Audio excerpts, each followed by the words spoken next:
ఇప్పుడిప్పుడే ఇంటుంది మామ గుండెలు మధ్యల టంటం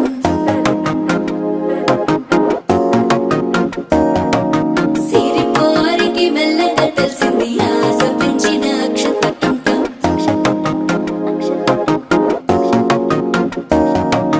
పొదసాటున సిగ్గుల సప్పుడు పొడి చేయగానే పొద్దుల గిచ్చుడు వేడి పంచే కోకలంచే అల్లుకుంటే అల్లుడు తగ్గడు